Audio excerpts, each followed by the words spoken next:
Donald Trump has detailed explosive claims surrounding COVID-19 in an exclusive interview with Sky News host Sharri Markson as part of the documentary What Really Happened in Wuhan. The former US president alleged intelligence he saw convinced him that coronavirus escaped from a lab.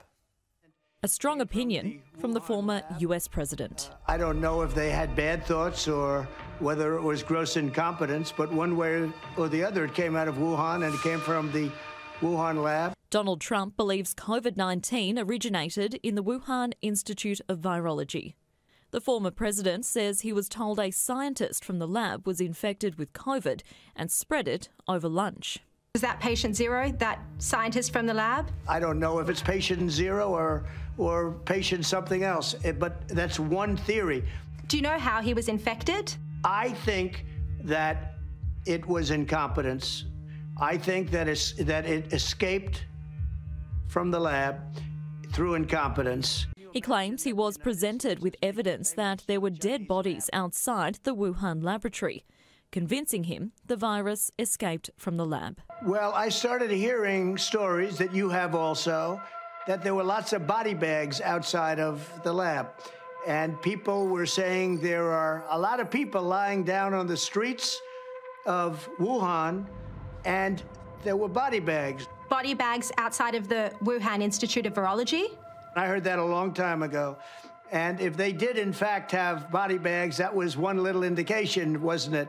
Sharri revealed that there was clear evidence that the intelligence agencies were warned of a coronavirus outbreak in late 2019.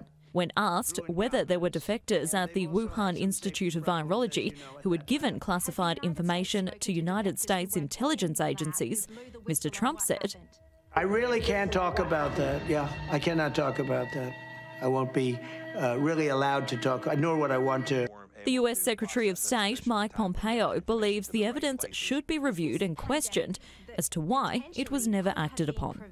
Actions that could have potentially changed the course of the pandemic.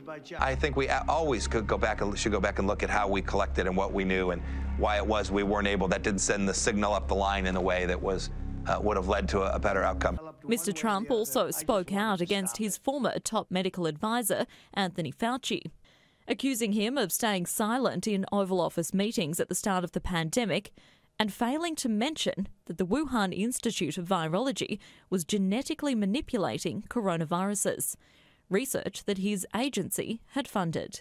Can you imagine that the United States is making payments to a Chinese lab? So just that on its face didn't make sense, but I stopped that.